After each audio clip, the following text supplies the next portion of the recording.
what we try to do with the show is try to give as much insight for new aspiring content creators or people who just like to fully understand like what it takes to make good stuff and like make good decisions when something falls flat, and then try something new and not give up. You know what I mean?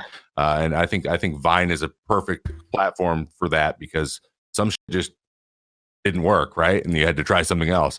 But in terms of collaborating, like if you're trying to find people that are have the same type of humor as you and like make videos with you or even play on Twitch or whatever, how do you find, and I understand you've had a following for a while now, but how do you reach out to people or like get in contact with people to like collaborate without coming off as a leech?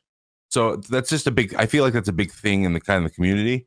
Sure. And people that are worried, a lot of people who are smaller and trying to get a little bit of traction going are really worried about that, or they're just not, and that's a problem too. But and they don't care if they look like that at all. But no, that's a good question. Yeah. What would you say? So there's a few different things that I guess I would say.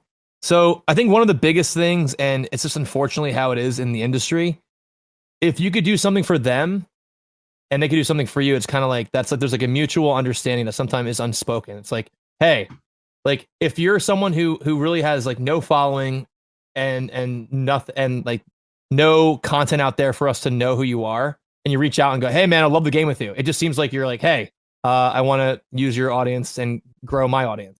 But if it's like, you reach out to me and it's like you have your own thing going on and you're funny and we vibe, or you have good content or good clips out there of you doing, dope shit, whether it's like an awesome kill or like a great montage or like funny content like that's like trolly, whatever.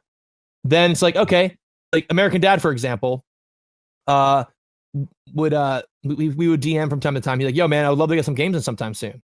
And I saw that, I was like, oh, that's cool. I can respect that. Like I enjoy your content, I enjoy your humor. That'd be actually probably really fun, and we probably would have good banter, and we'd probably get some dubs. And that makes sense. But when people just reach out and they go to their page and they have 16 followers and they're like, yeah, I'm a streamer now, I think it's just like you kind of have to take a step back and realize like how it might look to the person that you're reaching out to. Yeah. Like there's better, like I think, and my buddy Harris Heller talks about this a lot in his videos. To grow on Twitch, you have to post everywhere else. Yeah. 100%. Everywhere else. TikTok is popping right now for Animal Crossing content. Twitter and Instagram have good content. Yeah, dude, my For You page is all Animal Crossing stuff, and I've been playing that game, and I think it's hilarious. Wow. But yeah, post everywhere else, because you're never gonna. Getting discovered on Twitch is almost impossible if you're just starting out, unless you're like insane at the game or you come from somewhere else. Yeah. There's no chance.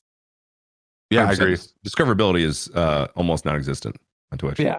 Unless you're playing in some sort of pro tournament and then you end up like winning it, and people like that's exactly. Those are the guys who actually have grown meteorically in like the last probably year or 2 years even. Every single one of the person who's grown super fast has been from that. Like Dizzy, for example. Yeah. Like Dizzy was always popping, but he exploded because of Apex, because he was nuts. And then you see him playing CS:GO, you see him on Valorant. Like this kid's crazy. So sure enough, he blows up. It's just the way it works. Yeah, I'm gonna be honest. Cloak, Pipu, Cloak. They were really good at every game they play, very clearly. But they were less known before, and then they won the Fortnite Fridays, and Thieves same way from FaZe. Before he was in FaZe, he won a bunch of Fortnite Fridays, and now they're way bigger than they were. Oh yeah, huge. That is one way to do it. If you're insane at games, play a lot.